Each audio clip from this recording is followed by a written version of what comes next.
So for today's talk, just continuing on the main theme of how to meditate. And remember yesterday, the most important thing, it's not what you're experiencing, but how you're experiencing it. It is learning how to make good meditation karma with every moment. And then we get good results. And good karma is making peace, being kind, being gentle. Sometimes making peace is called just letting go, renunciation, giving up. That is the way these things happen. By reducing the wind. So you're not making things happen, you're protecting things and allowing it to grow. Like the cup with water. You hold it and it will always be moving. You put it down and then it becomes peaceful all by itself.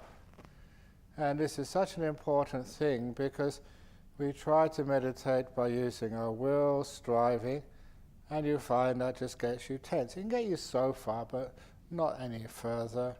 And if you really want to develop toughness, then go and join the US Marines or something. That really makes you tough.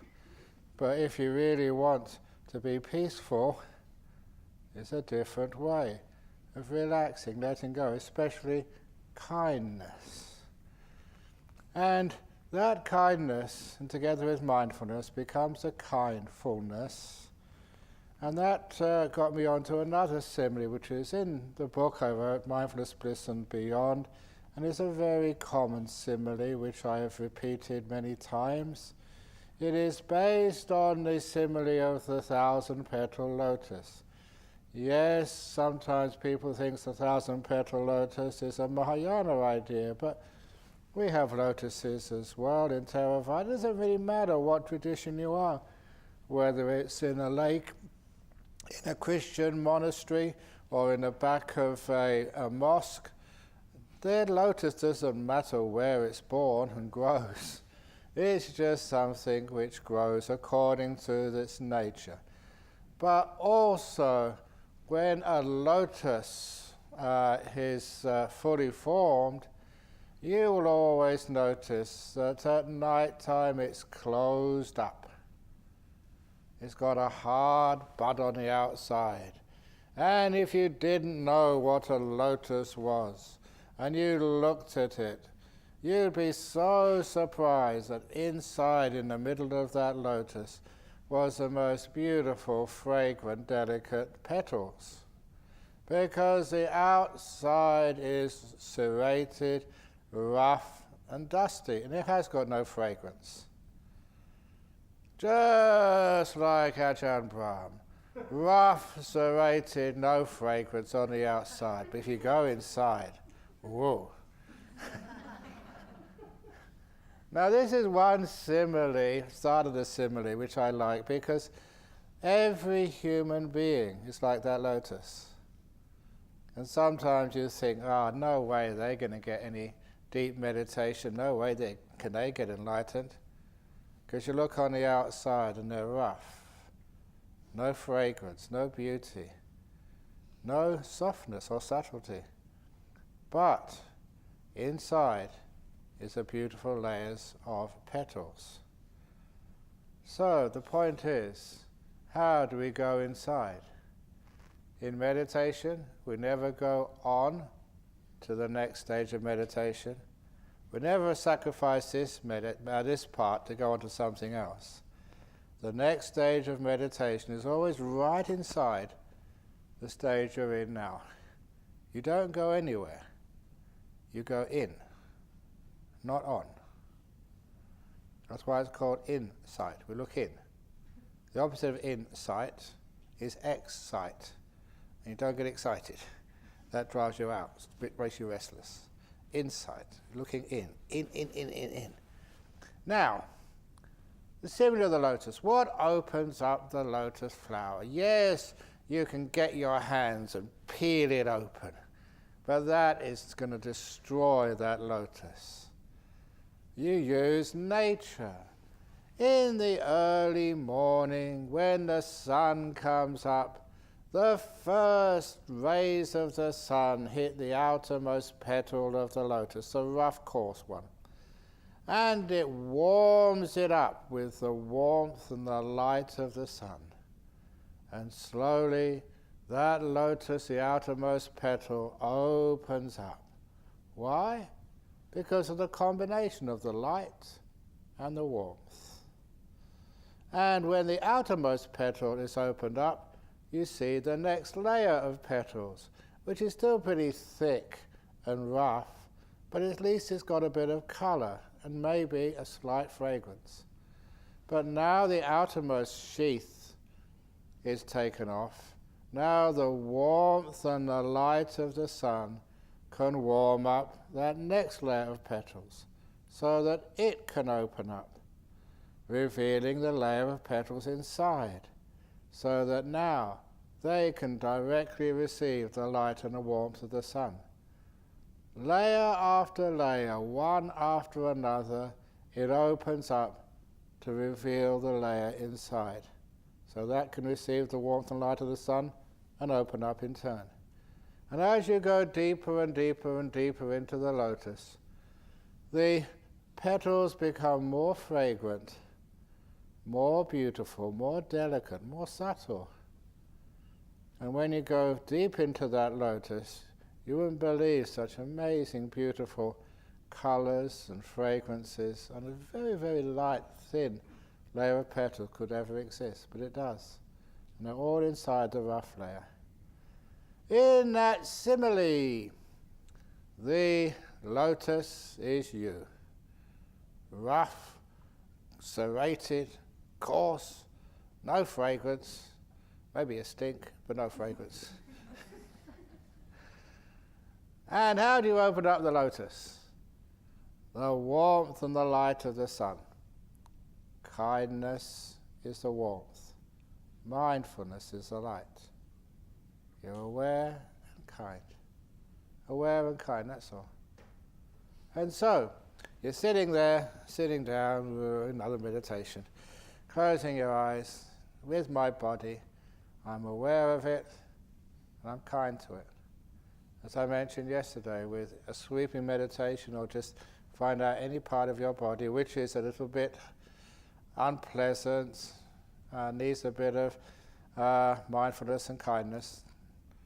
You watch it, mindful, kind, it relaxes and relaxes and relaxes until the coarse part of your body disappears and you can go inside. Once the body is relaxed, it can become still, and then when it's still, it just disappears. As a young man, a Buddhist, I didn't have much choice about where I could go to meditation retreats. So I went anywhere. Anywhere there was a retreat, I'd sign up. So it was a Tibetan monasteries, Zen monasteries, any place. But I'm not sure if you've ever been to a Zen monastery on a retreat. That was very scary, because one of the masters would come behind you with a big stick, and he'd walk behind you, and if he passed you, phew. But if you were nodding even slightly, he'd whack you on the back. I was very fortunate and lucky in my life as a young Buddhist, because I was at this Zen monastery early in the morning, Sunday morning. It was freezing. People didn't have blankets on, but I was sleepy. But my good fortune was the man sitting next to me was more sleepy than I was. So he got it first. Whack! You know, that cured my sleepiness as well. I was dead straight. It wasn't mindfulness. It was fear. It was terror. But later on, when you sort of woke up and you were aware, I'd done meditation before. I knew how to be in the present moment. I knew how to be peaceful, how to be silent, not to think. But then we were told to keep our eyes open. And I was always willing to try things out, see what happens. Even though that the meditation I've been taught before was always closing my eyes, but they want me to keep my eyes open, fine. But we were facing like a whitewashed wall. Just a white wall. And so I was facing it about this far in front of me, just watching the wall. Didn't know what I was supposed to do. Sometimes it's best you don't hear any instructions. When you don't know what to do, you don't get in the way of what happens. So there I was, sitting there, not watching my breath, you're supposed to be watching the wall, just being silent in the moment. And then, crazy thing happened. The wall disappeared. That was fun. That was cool. That was weird because this was the late 60s. In the late 60s, we liked weird things. The wall disappeared. You're just watching it, and then it wasn't there anymore. It wasn't black. It wasn't a hole. It was just nothing there. And I thought, wow, this is really good. And afterwards, it came back again, but you wondered, where had it gone? Where had the wall gone? And then used enough science to actually understand that what was happening is the same as when I close my eyes and I see the inside of my eyelids. And after a few seconds, I see nothing at all.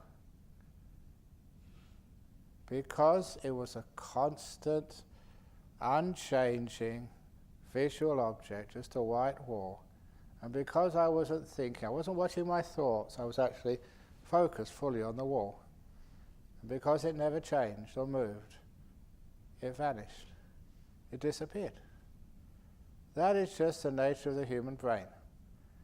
It's only wired, it's evolved to notice things which move and change.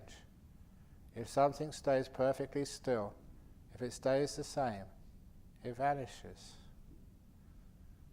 And that was a wonderful insight because that made me understand the simile of the lotus and the simile of meditation.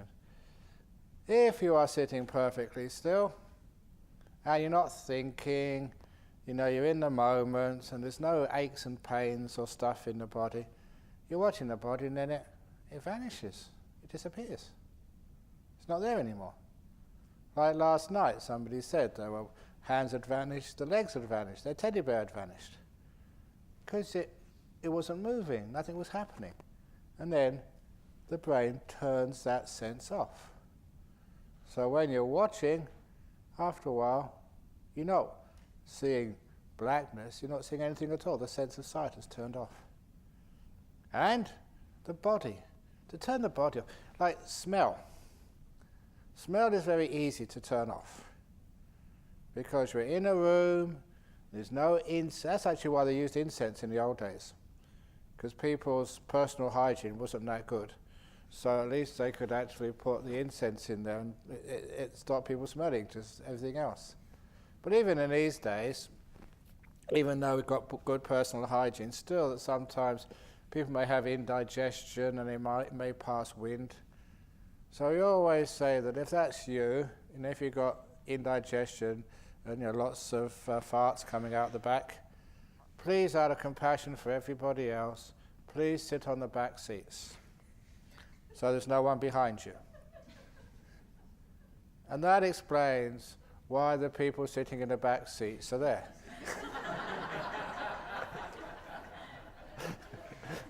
Maybe. Imagine you're sitting in the front and all these people behind. They have to suffer. That's not compassionate. I need a joke. Sorry, that's only a joke. I'm not offending anybody, I hope. But anyway, usually smell is very easy to turn off. The same as taste in the mouth. Saliva has a taste. But because it's always there, you don't notice it anymore. So those senses are very easy to turn off. The two difficult ones are your body sense touch and the most difficult sound. because it's always some of the birds, whatever it is, and the doors and people rustling or coughing. Sound is very difficult to turn off, which is one of the reasons why we try our best to in a quiet place. But even though they have the sound of the aircon now, after a while you won't hear that aircon sound. It doesn't have to be perfectly quiet. We just need a constant background noise for it to disappear. So what we're doing, we're looking at our body first of all, relaxing it until the body disappears. Oh, actually, I've run ahead of myself first of all, because before the body can disappear, like I mentioned in that simile of the Zen monastery, that I'd already learned how to be present and be silent. If you're thinking or got the past and the future, that phenomenon never happens. The war will never vanish because you're focusing on thoughts which are moving this way and that way. So, you learn, first of all, to go in the center of time. You got this first layer of petals outside the rough one, and I call that the time layer of petals. You're mindful and kind to the past, mindful and kind to the present, and they vanish after a while. They're not a problem, they're not your business. Again, it has to be the mindfulness and the kindness. If you try and avoid it when it comes up, some emotion from the past, some memory or some fear of the future, if you try and reject it, deny it, it just gives it more strength. But if you are aware of it, it comes up, some memory of the past, and you're kind to it, open the door of your heart to this moment, because a door is something that things will enter your mind, but keep the door open and then it will go out again afterwards. Doors are not just to come in, they're also to go out. And so if you just open the door of your heart to your past or your future with kindness, then after a while you're not feeding those old memories or those fears, and they tend to vanish. Past and future gone. And you go inside that layer of petals called time into the present moment, right now. That's going in. And that's a very nice layer of petals. But you may still be thinking and labeling. Thinking and labeling doesn't get you very far, because it misses the point. The old simile, I can't get a better one up this morning, was when I went to Dhammasara monastery for a visit, and they always say, can't you give us a Dhamma talk? So I did give them a Dhamma talk, a 1-minute Dhamma talk. I asked, where's the way to the toilet? And I was been there longer than any of the nuns. Remember going to the place even before we brought it. So I know where all those places are. So I said, it's just over there, it's got the door, it's got like a toilet. Oh, thank you. And so I went to the door and I pretended, I didn't really do it, I pretended to urinate on the toilet, on the door. And they said, what are you up to? I said, well look, it says toilet. It's a toilet, so there must be the door. They had the name on it. That's what it says. It says toilet and it's a big door. So I pretended to urinate and it said, what are you doing, Ajahn Brahm? He said, this is a problem with labels and thoughts. The labels and the thinking, it's not the thing, is it? It's just pointing. The toilet's inside the door. Even though you put the name toilet, really, for accuracy, to actually so that crazy monks like me don't get confused, you should put toilet inside. Make it very clear for people. So, the label is never the thing. The label is pointing to something. That's one of the reasons why thinking doesn't get you anywhere, because it's just like urinating on the toilet door. That's what thinking does. It doesn't actually look, where's that label point to? An example now, another example. I love doing this little exercise. Just be aware, see what happens. peace, peace, peace, peace, peace, peace, peace, peace. Did you notice that after the word was said, in that space before I repeated it, your mind actually went in that direction? And you repeat it quite a few times. And then the mind is really exploring where that word is pointing to. You've gone inside the toilet door. Not just the label, toilet, but you've gone inside. And what peace really means as an experience. Not with words. The words are just the directions. But it's actually where those directions point is where it's a nice place to go. So actually experience some peace. That's even when we do chanting sometimes. I don't like chanting because if I understood the chant, I do understand the chants, when I understand them, I remember doing this metta chant years and years and years ago, and I could only get about a quarter of the way through it. Not that I didn't know the rest, but you were chanting it, spreading loving kindness to all the beings in the world. And my mind just followed those instructions. And you just blissed out. I couldn't chant anymore. Just experiencing what those words were pointing you to. And that was really nice. So, what do I want to spoil that beautiful peace and silence? I wasn't giving any instructions anymore. I was actually doing it. So that is why thinking is just giving instructions. It doesn't really go deep. But after a while, you're watching the thought layer of petals, just being aware and being kind. Okay, thoughts, the door of my heart's open to you. If you want to think, it's fine by me. And after a little while, the thinking layer of petals opens up. Silence. The silent mind. And when you get the silent mind, you can silent, just be aware of your body.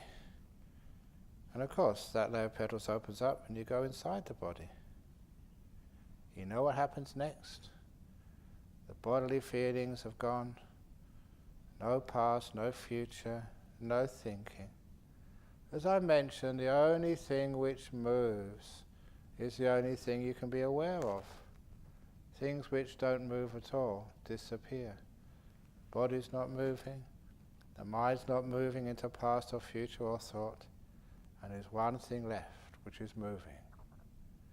In the first year that I came, even the first few weeks I came to Perth, one of the people who would come to our centre said that they had imported the first flotation chamber, sensory deprivation chamber. It was like a tank of salty water. So you put some bathers on and you would float in there without any pressure on anywhere in your body.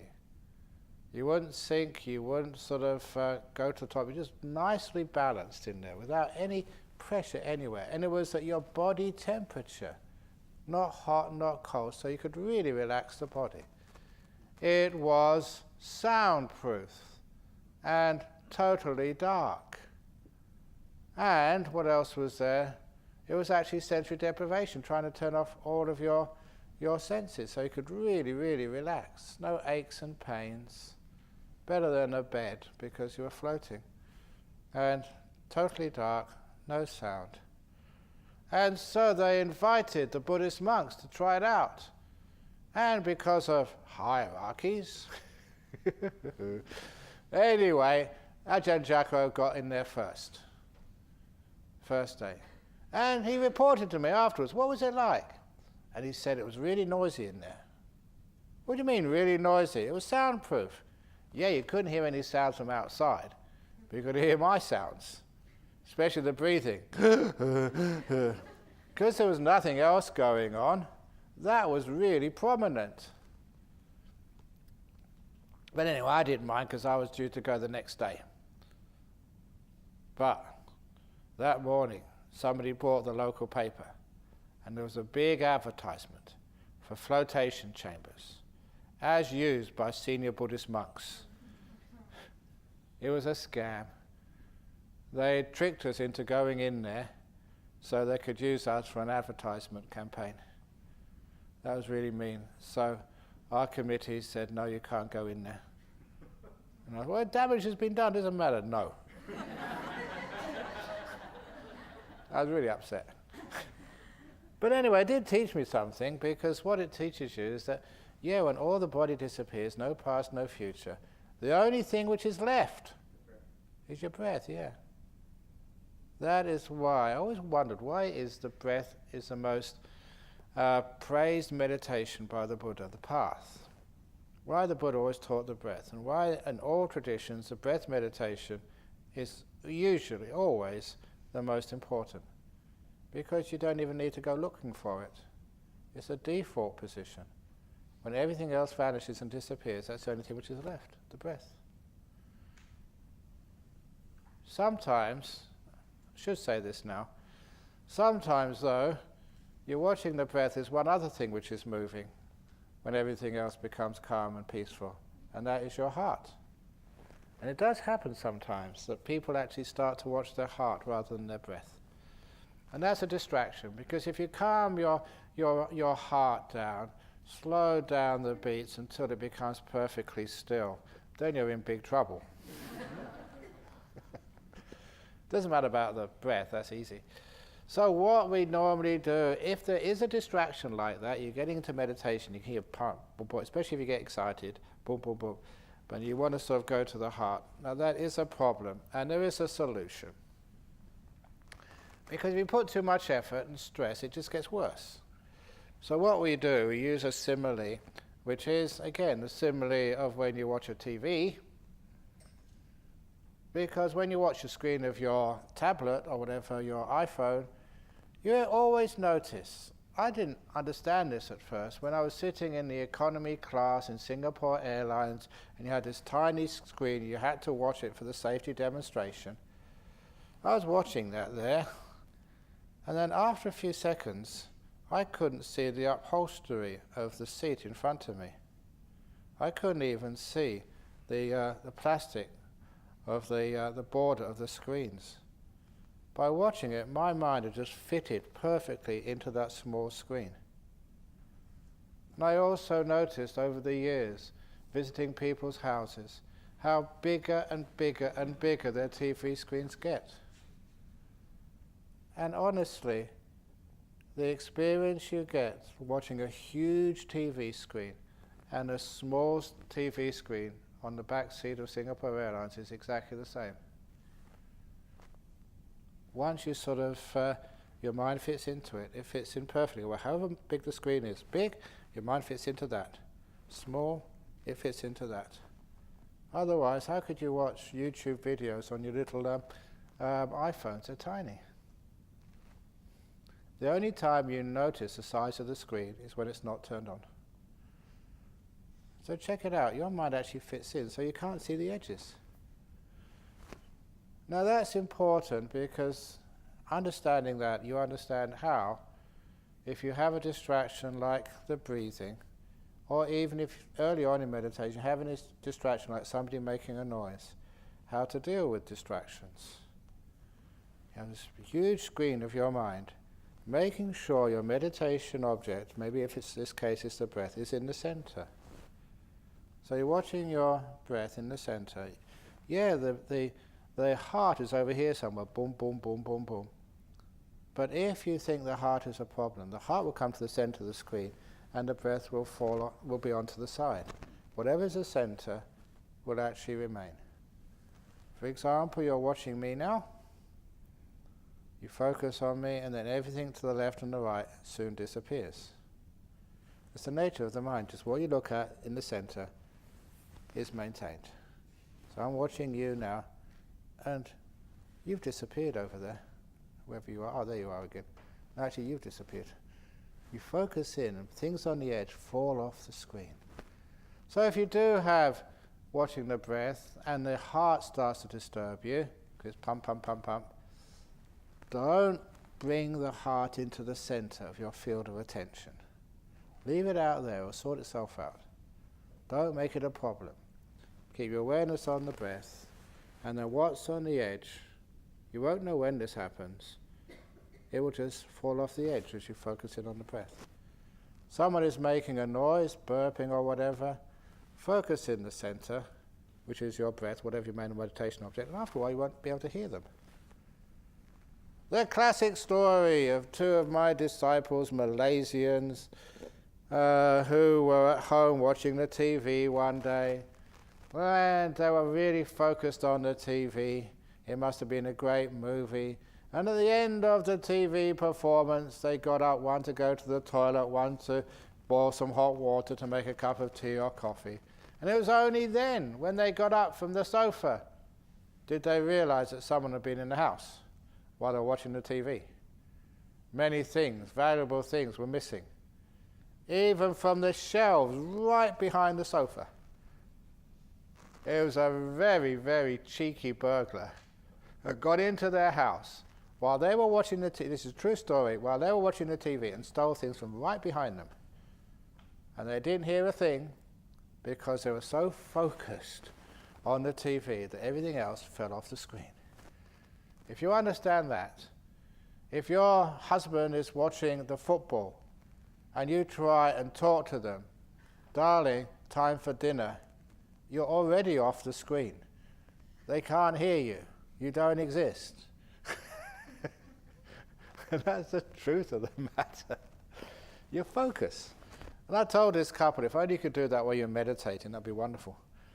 So things on the edge fall off the screen. That's called focusing. But anyway, there you are. You are watching the breath. What do? Just watch the breath go in, watch the breath go out. It's quite natural. It happens by itself. You don't have to work on it. Everything else has been let go of. You're just watching the breath go in, breath go out. So what happens next? As you watch more and more, doing less and less, your mindfulness increases. You see more of the breath. It's not just beginnings and ends. It's everything, right from the beginning of an in-breath to the end of an in-breath. And this is where I introduce this, how mindfulness is developed. Mindfulness is just not something you force and say, I'm now going to be mindful. Mindfulness is developed and it has a huge range of different strengths and powers. Because what happens is, the more you are still, the less your mind thinks, plans, and controls. The more that energy just goes into knowing. If you do a lot, worry a lot, have lots of business and stress, your mind is so worn out, it doesn't have much energy left for mindfulness. You can't see bright colors. You can't taste the flavors in food. Even jokes you don't find funny, even though because they're from me, they should be hilarious. Just like, can I tell that joke which I gifted to you this morning, Upal? I think it came from Christina. She said, a cockroach was about to be killed by a man. And that cockroach spoke his last words to the man about to kill him. You coward. You're only killing me because you're jealous. Because, this is the cockroach speaking to the guy who's about to squash him. You're only jealous because I can scare your wife and you can't.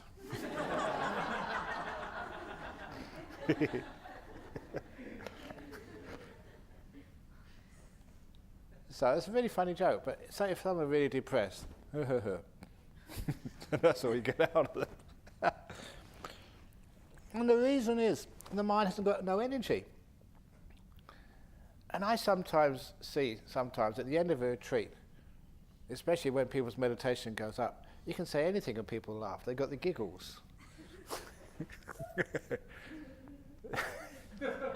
There we go, it's coming.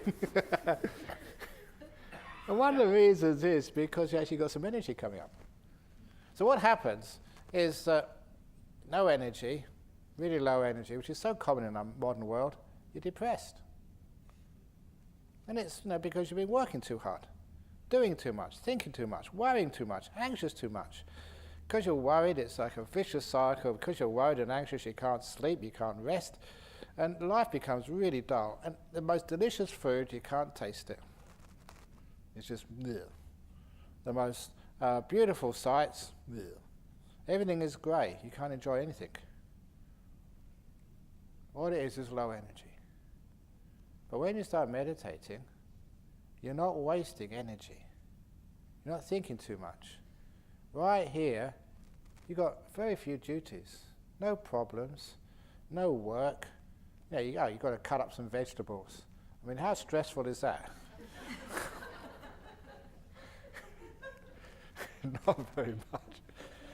So, after a while, you relax. You don't have to think too much. Because you don't have to, you still do, but you don't have to think so much, and the pressure gets off you, you start to relax. And you find that you become more aware.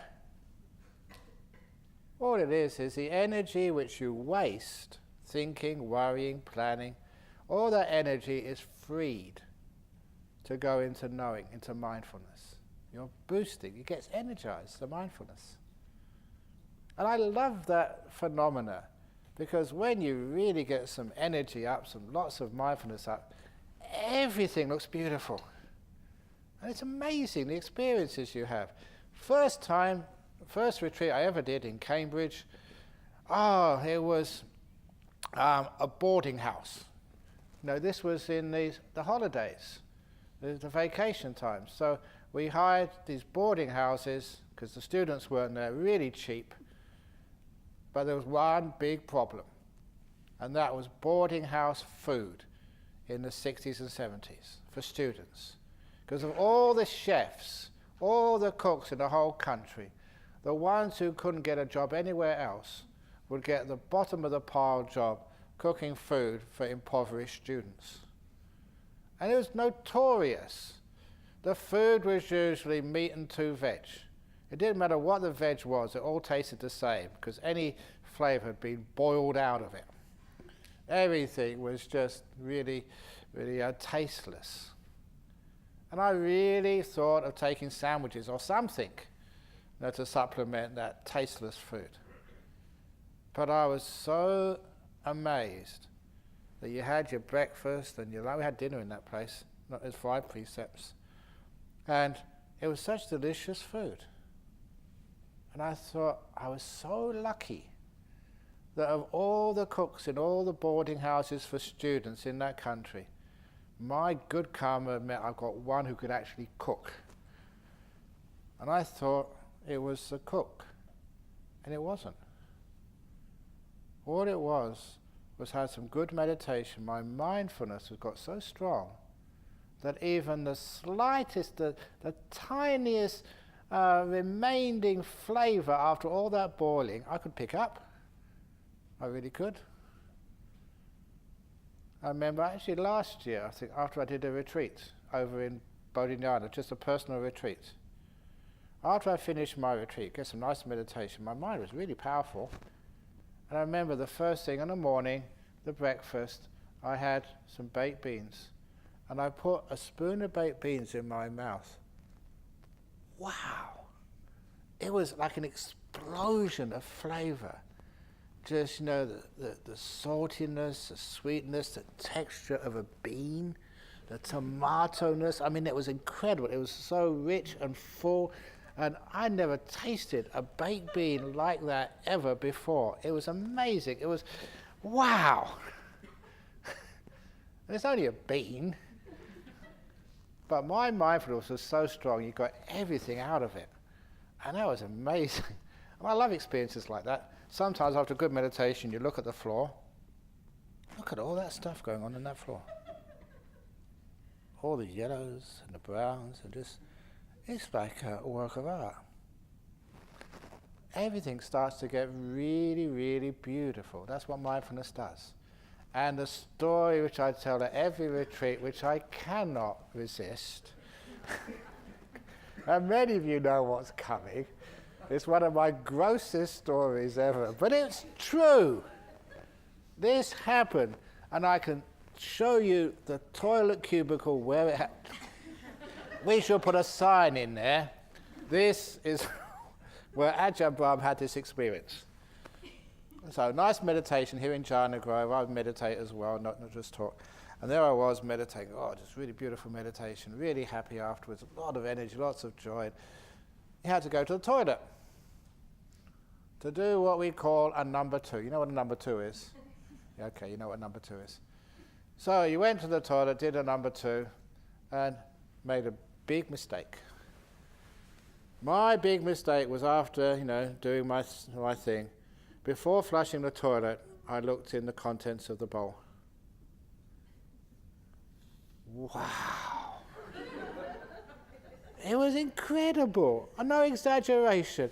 What you saw in that bowl, not even a Rodin or a Michelangelo could actually just put together something so incredibly beautiful and even, honestly, sensuous.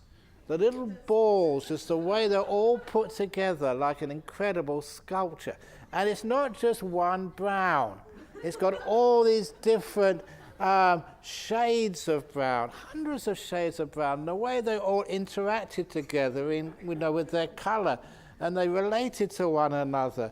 And it was just incredible how this could be put together like that. It was wonderful.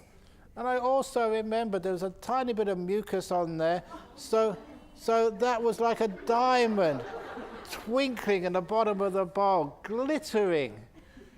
And I was just going, wow, look at that. It's amazing. And I never actually got onto the fragrance yet. The fragrance, full and earthy.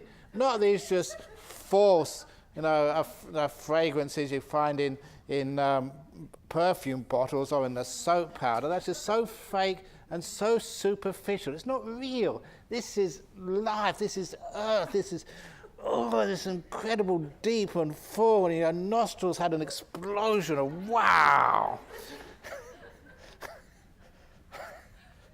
And I'm going to get into this, but you encouraged me. And I honestly thought this was a thought which did come up.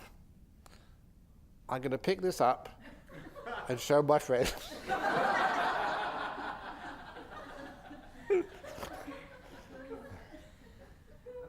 And it was only my training, been a monk for many years, that I could let go. But it was tough. Sometimes you have grief when you lose someone you love. That was like me. I pressed the button. No, I can't.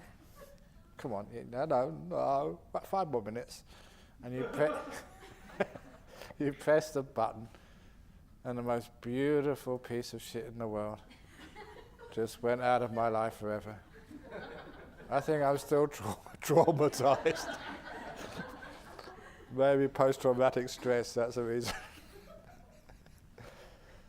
But I tell that story, and amazingly, it's not much exaggeration there, hardly any exaggeration at all. That was actually gorgeous. And how can the most disgusting thing in the world look so beautiful? And it's just because your mind is so strong. It's got so much energy. Your mindfulness is empowered. Now, it may not be in the contents of a toilet bowl, but you go outside and you see a flower. You see the sunset. You see the clouds in the sky. It blows you away. It's more beautiful than you've ever seen before.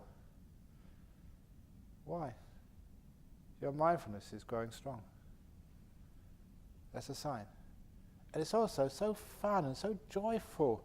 Meditation is actually happening. You're getting some paychecks, big ones. And it's simple things. You don't rush your food. Even like a cup of tea. Wow, a cup of tea, you can't rush it. It's just so gorgeous. You just taste everything. And you can feel it going into your stomach, and wow. That's because your mindfulness is getting really, really strong because of stillness. You try and make it happen, you get tired. You relax, let be, don't do anything. And the mindfulness and the energy start coming up. So then what happens, how that relates to the meditation, you're watching your breath, your mindfulness starts to increase in its power, you can see more. It's not just a lump of bamboo, it's just, wow, look at that. You can see more into it. And your breath becomes so beautiful, so delightful. If a piece of shit can be delightful, imagine your breath.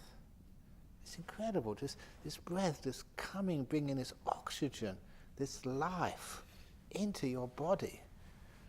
And it brings this oxygen, this actually comes from many of the plants, anything which is green in the forest. That's why this is a great place to meditate, because there's so much plant life around here, so much green, so many trees. The oxygen level is gorgeous, it's really high, pure, very little pollution here.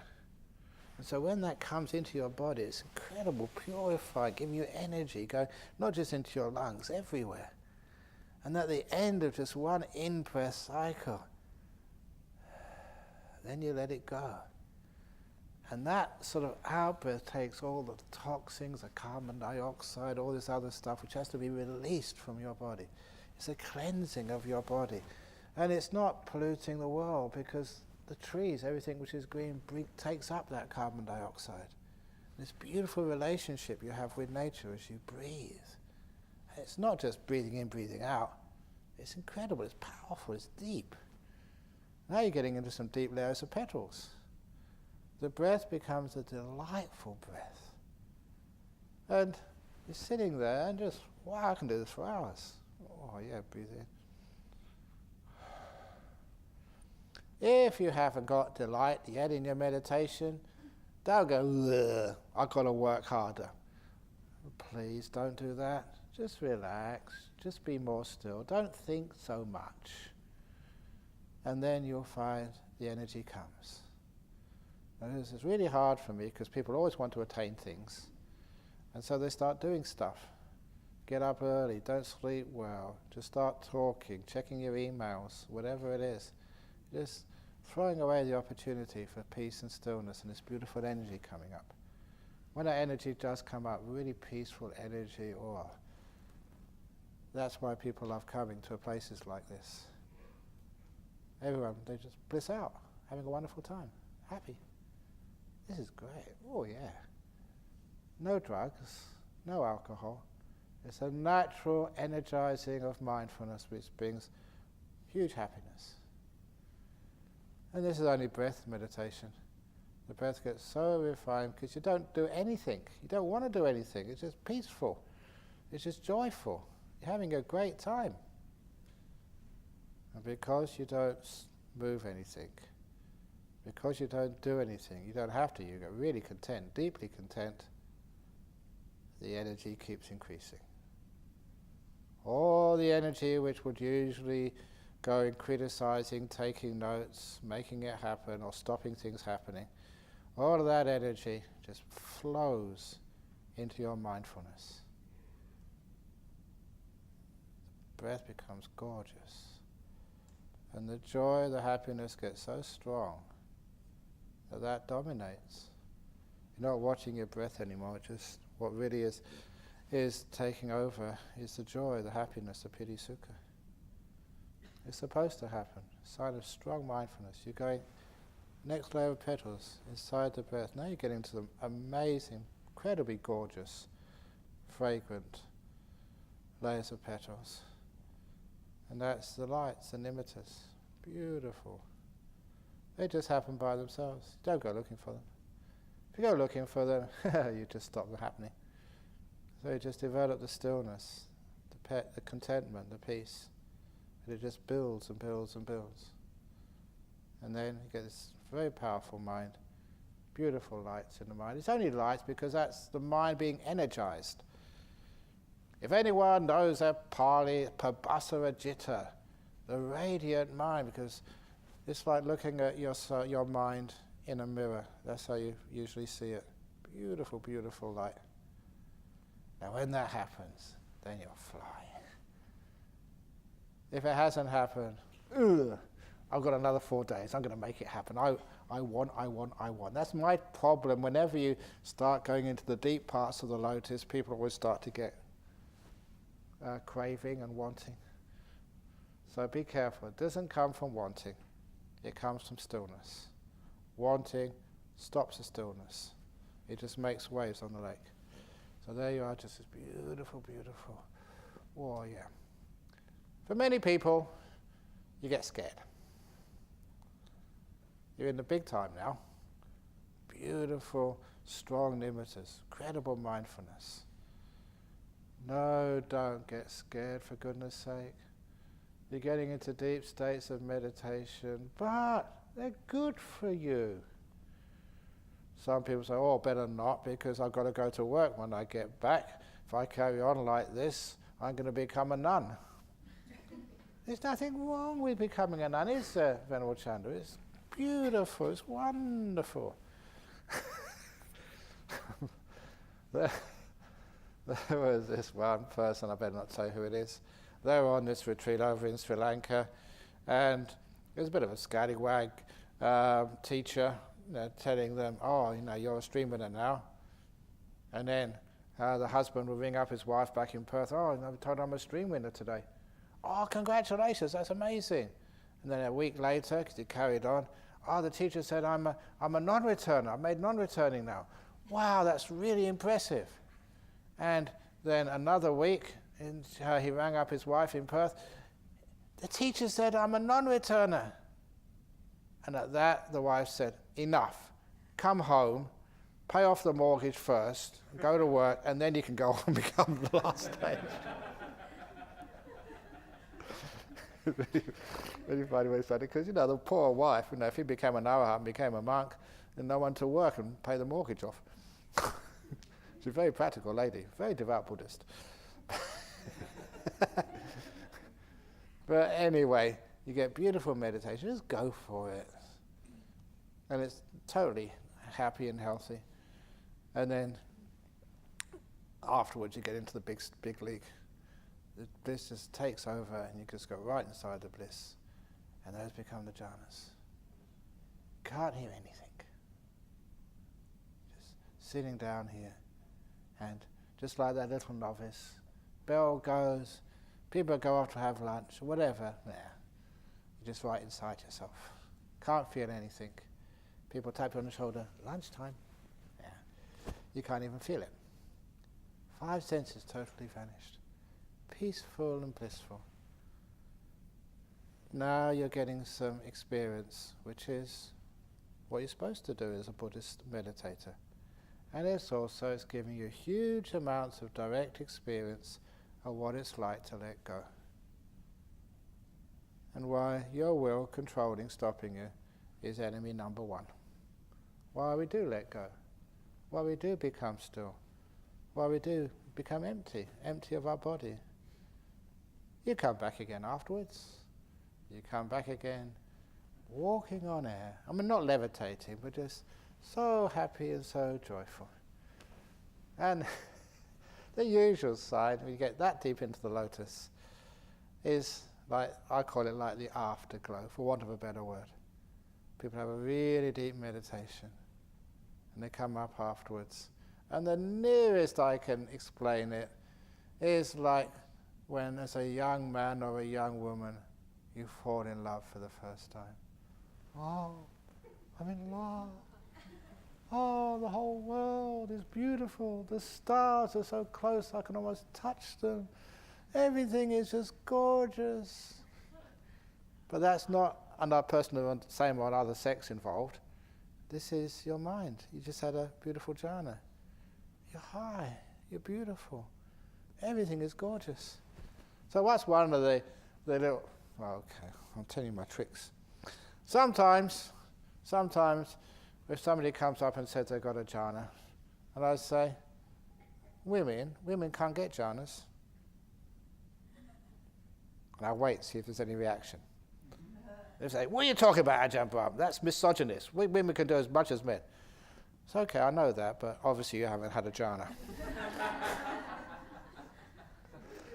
You can say anything to people after jhana, just, oh yeah, it doesn't matter. Okay, whatever you say. So as you try and poke them, anything just to see if you get a reaction. If they don't get a reaction, yeah, you pass the test, well done. Body is a jhana. So this is just what happens. You go deep into the lotus, into some of the deepest, most amazing stages. And you do it. And you think, wow, I can do it. Anyone can. Not everyone will, but everyone can. And I finish off, to open up that lotus, go right inside, see what's in the center of you, because all those inner petals are inside you. You just need to sort of try and find a way to open it up. Not with force, but with mindfulness and kindness. The warmth and light of the sun. Just see what's inside, see what happens. Also have to be very patient. It takes a while. Doesn't matter, you've got a while. Nothing else to do this afternoon, tonight, the next few days. So just see what happens. You go really nicely inside and see what happens. So everyone can do it, and they will do it sooner or later. And you understand what the Buddha saw. Understand that what is this Dharma? It's one thing to say it and to talk it, but it's more important that you experience these things for yourself. That's far out. Beautiful. Whoa. Okay, that's the talk about the lotus. Sadhu, sadhu, sadhu.